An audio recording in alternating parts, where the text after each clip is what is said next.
Hey guys, welcome back to Sam's Garden Project. My name is Sam, and I was thinking that 2025 was a quiet year on YouTube for me. It was a very busy year in my personal life. Thank you, Alice. My dog is running in and out.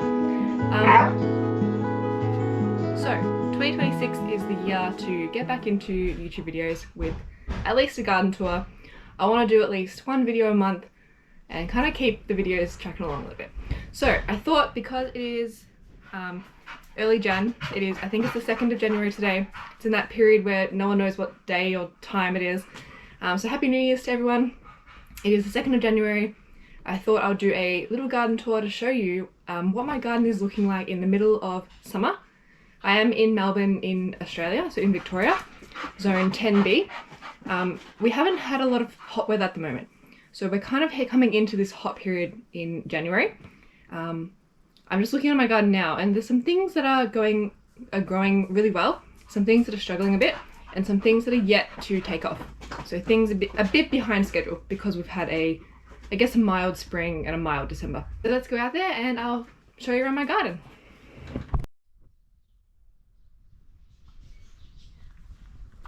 So here I've got my strawberry tower. It is struggling a little bit in the summer, in the sun. Avocado tree, I think it might be starting to put some buds on. It was also getting a little bit sunburnt in the sun. It's not in full sun, so it just gets morning sun, and then it's in the shade in the afternoon. Lime tree is doing well. I have a little strawberry planter here as well with full-size strawberries, which is doing good. Beagle's running amok. Fuchsia. Down here I have a few dahlia yet to flower because it's in the shade, it gets afternoon sun. Some irises that have taken a while to flower. What, buddy? What's wrong? Oh, dahlia, mandarin tree. This is the almond tree, and the birds are starting to get all those fruit. You can see an orange mandarin on there, it's slowly ripening up. Apple tree. I think this is just a Granny Smith, but we can see all these apples under here. I'll have to net it soon as they start to ripen. Rosemary. This is an apricot tree, and there's some fruit which I'll have to net as well. Pomegranate. There's some flowers on it. I don't know if any fruit has set. It's been in this area for a couple of years now. We haven't got any fruit, so hopefully this is the year we get some fruit from it. Peach trees. I harvested these a couple of days ago, and then I think peach or 3 nectarines, I think, but they had not much fruit this year. Let's keep going around. We've got a pear tree here. Lots of fruit on this one. This is the most fruit I've had, I think, on the pear tree. In this raised bed we've got the pumpkin vines.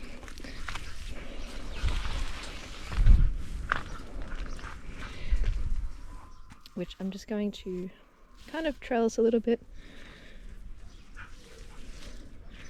and hopefully have that growing up and over. This variety I have is Queensland Blue, so I know it's going to be a very big vine and very big pumpkins. I did want to plant Jap pumpkins, which are a little bit smaller vine, and they've got that striped colouring that you find in the shop, but I couldn't find any seedlings when I went to Bunnings, and the seeds that I have planted, they didn't grow very well, so I had to buy some seedlings, and Queensland Blue was the only variety there, so hopefully we get some pumpkins. In this bed we've also got some, I think they're Long John chilies, which are just starting to flower, some nasturtiums, some spring onions, some parsley which I cut back because it was all going to seed, and just some alpine strawberries which kind of grow everywhere in this garden.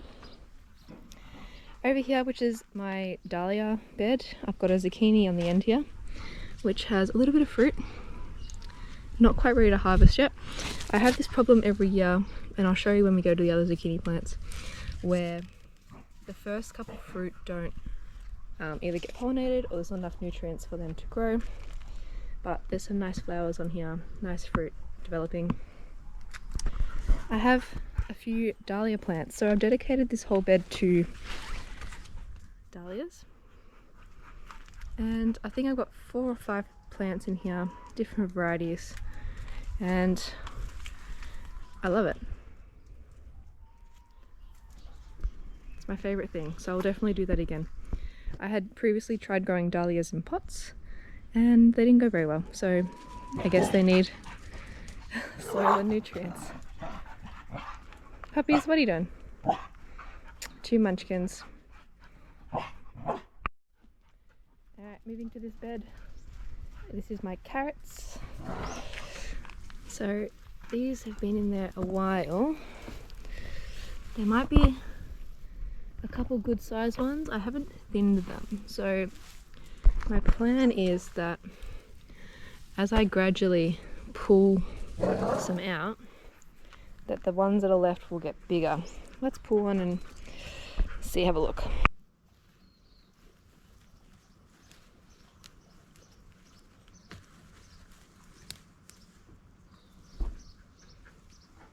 That's a good size one. It's nice and damp, which is good. That means the irrigation's working. Still got a bit of growing to do. So I'll leave that carrot there and I'll come back for it. Also in this bed we've got, again, some marigolds, not nasturtiums. Some beetroot. I don't know if any of that's actually growing. Ooh, look what I spy.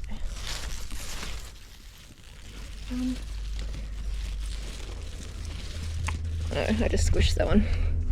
So these are the alpine strawberries. They're really small, but they have a massive burst of flavour.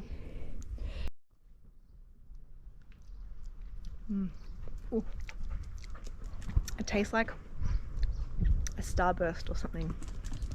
Interesting. It's really sweet flavour.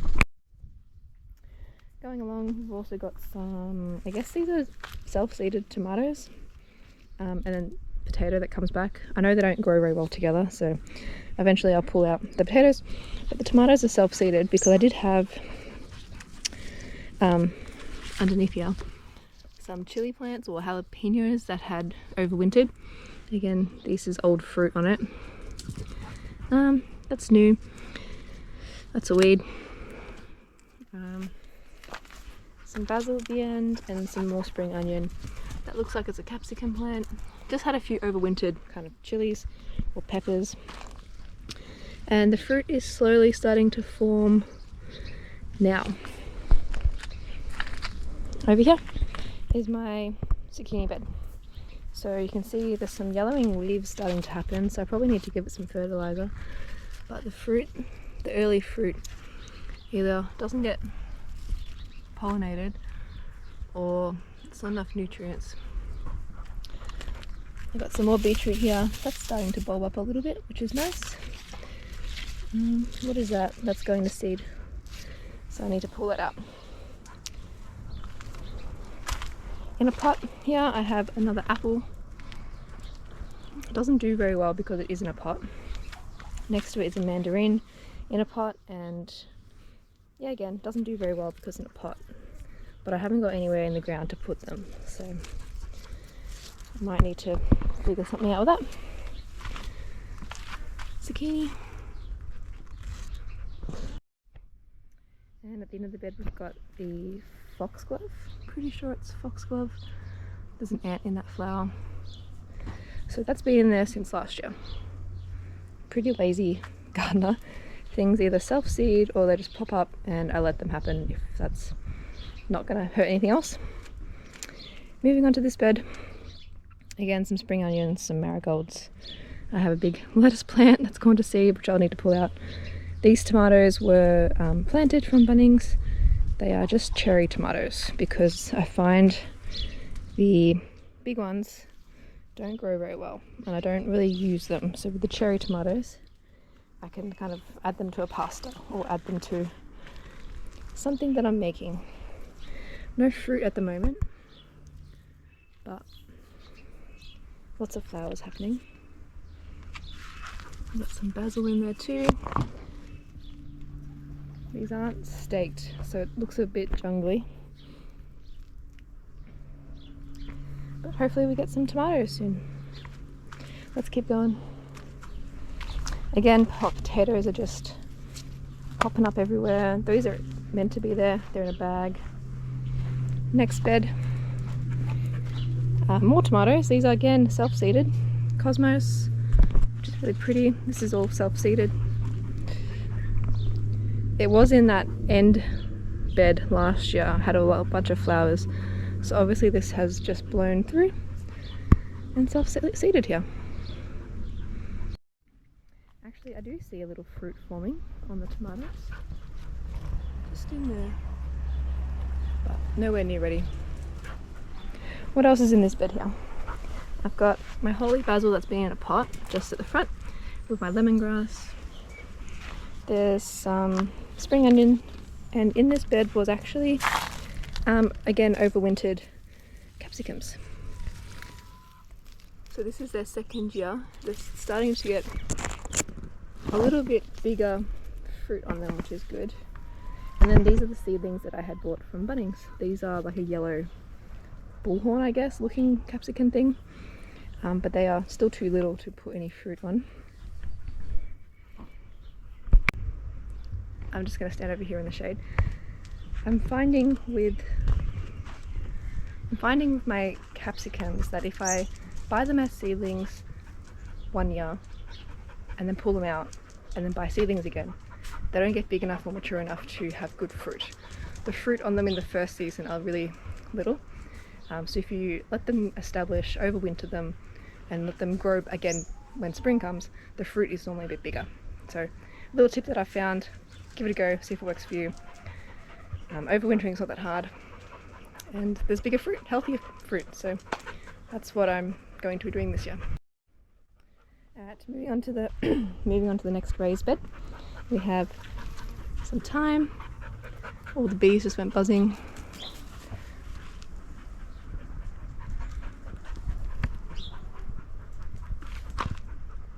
There's one on the spring onion.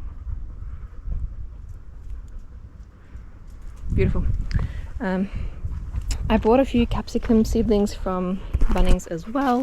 A few of them have died, but they're starting to take off at the moment. Again, I want to try and trellis this up here.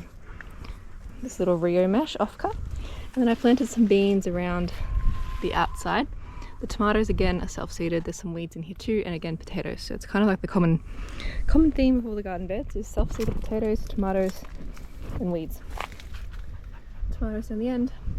I did have silver beet, so there's some silver beet at the end there that has self-seeded, and these beans are doing well. And yeah, I need to come and weed.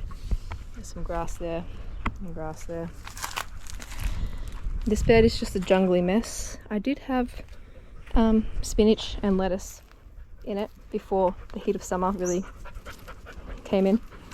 They've obviously gone to seed. This was my flower bed. That is an interesting flower on the lettuce. This was a lettuce plant. Why is that? That's weird. I've never seen that before. They all look like they're about to flower into this blue flower. That's not the typical lettuce flower that I would expect. Anyway, in this bed last summer I guess, was flowers. Parsley has self-seeded everywhere. I'm leaving this for the pollinators. So there's bugs and flies, bees, whatever. They all love parsley flowers. This, I think, is a chrysanthemum that is overwintered from last summer. There's some evening primrose, which has a nice yellow flower. There's no flowers on it at the moment. I planted that once. Again, doesn't go away, doesn't die. If we go around, we've got we've actually got some kale in here, which has survived. That's nice. Some sage, which is flowering. So this is kind of like a pollinator bed, I guess. Self-seeded, or reseeded, I guess, little dahlias. There is some zinnias popping up as well that I can tell in this jungly mess. But I had flowers in here last year. I did plant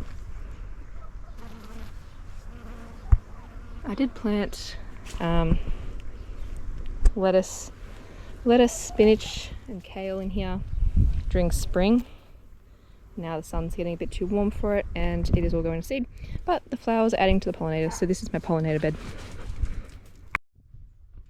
So those that were watching my channel for, I don't know, the last, I guess, garden videos I've done, I did have 3 chickens. A few years ago they have all passed, so they were about 3 to 4 years old when they all just got sick and died. So we got 4 new ones, and here they are. 1, 2, 3, and there's one hanging up on the roof, just there. These ones aren't named, so we named the other 3, Bekirk, Meep and Pomo, and that was off a animal name generator on Stardew Valley.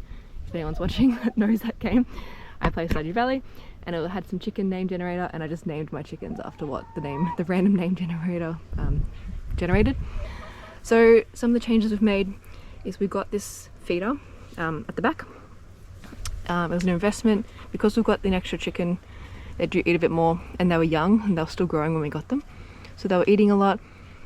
So we invested in that big kind of container. It does hold a whole bag of chicken feed. I just bought it off Amazon. So it's got little, let's open it up. So it's got little like holes where the chickens can poke their head into and eat their food. Also bought a metal galvanized steel waterer. I'm finding it's getting a bit rusty, or it's getting, I don't know, gross at the bottom and on the inside because it's full of water. I don't know how to clean it, so any advice on that would be great. And we are getting about 4 eggs a day from these guys.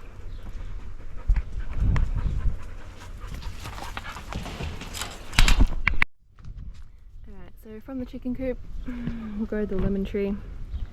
I did give this a prune last year.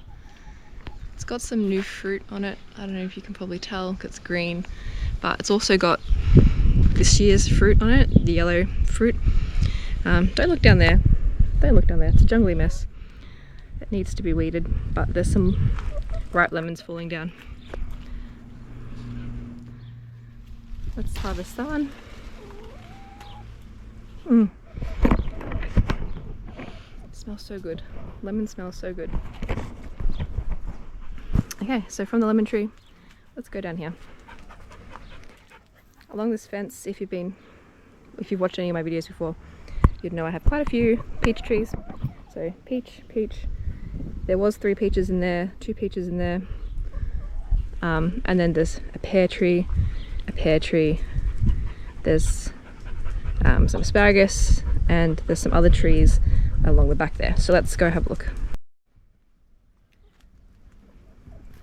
This pear tree doesn't really have much fruit on it, which is fine. There's an asparagus plant down there, and that's where these fronds are from.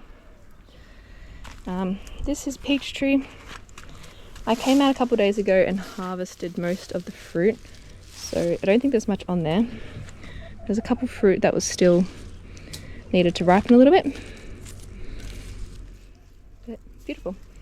We didn't get as much fruit this year because I didn't prune them last summer, the summer prune, because we were very busy kind of preparing for our wedding. So they didn't get much love. We also had kind of drought conditions last summer and last autumn. We didn't get a lot of rain, so I think that has contributed. And the birds or bugs have gotten into that one.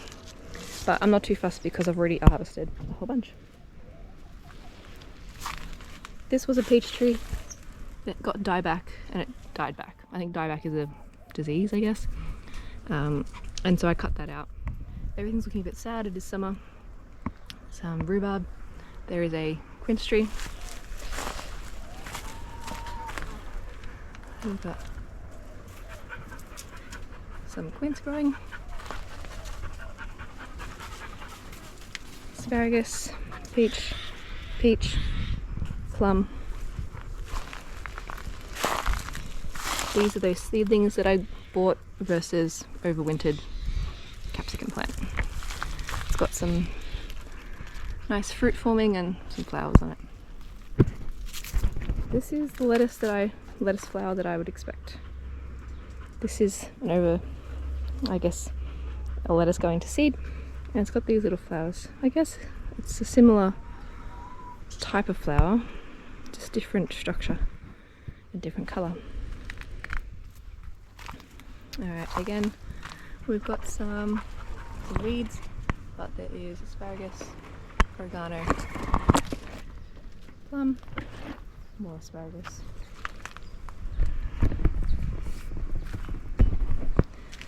And another pear. Got some lavender here, which I need to cut back. I've planted a mandarin tree, or an orange tree actually, and it's about to die. I shouldn't have planted it because it had flowers on it. Self-seeded tomatoes with some fruit on it. So every tomato that's not where it's meant to be in that bed has been self-seeded. So we've kind of just done a loop of the garden. There's one more thing that I want to show you, or maybe two actually, is the berries.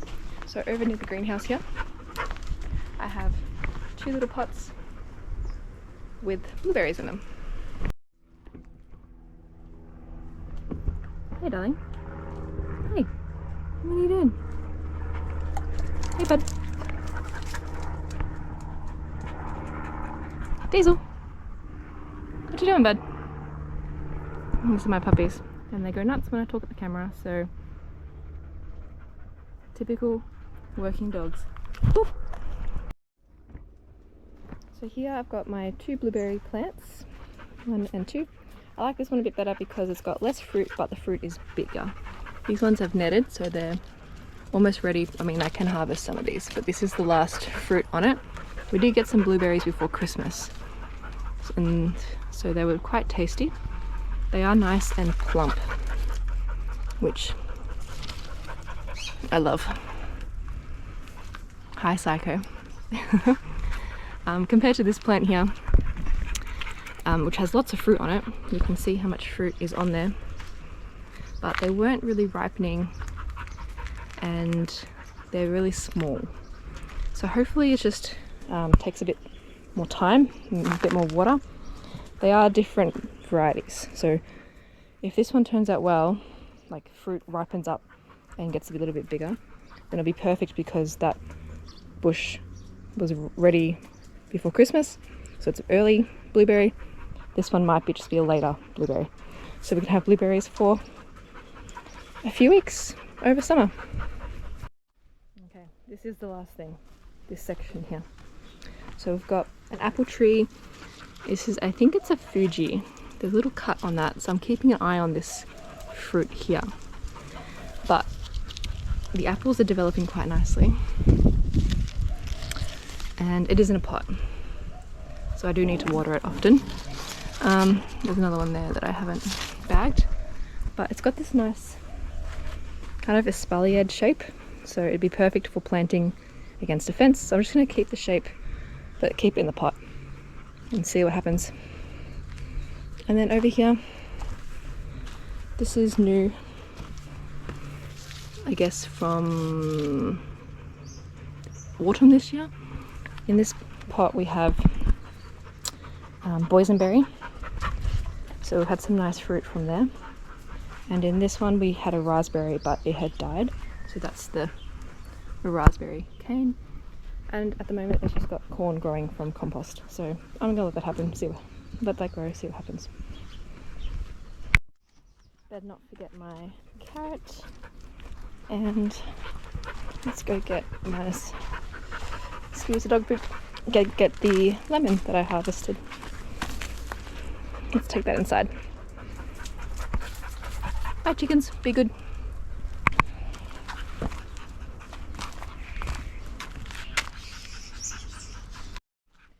One of the biggest updates that we did in the garden, as I followed these all around, is we installed some irrigation. So classic, I'm someone that likes to keep the tabs on. So we installed some irrigation. This is running off our tanks at the back. So we've got a little tank that gets filled up by a big tank that's behind the shed. So we didn't video the installation, but we've got the timer, we've got some poly pipe running down here, and it splits off to each bed. So each bed will have 3 rows of dripper lines, as well as a tap, so I can turn it on and off if I want to not water it, say if I've got garlic or something. And I've set it to be running every 2 days for about 5 minutes. I can adjust this if the weather's hot or it's cold or we get a bunch of rain, but I'm finding that it has made a massive difference to the garden. I am, as I said, a lazy gardener, and the one thing that always got me in summer was plants dying if I didn't water them enough. So this has been a game changer. You good, bud? Let's go inside. It's getting a bit warm. So I hope you enjoyed my midsummer garden tour. The hot weather is yet to arrive. We've had a couple days of like 35, 38 degrees Celsius throughout December, but overall the temperatures have been quite mild. So I'm anticipating a lot of hot weather coming in January and February, and I'll keep going with these videos and show you how the garden changes, what plants kind of die off along the way with the hot weather, as well as any updates that are happening. So thanks for watching, and I'll see you next time. Bye!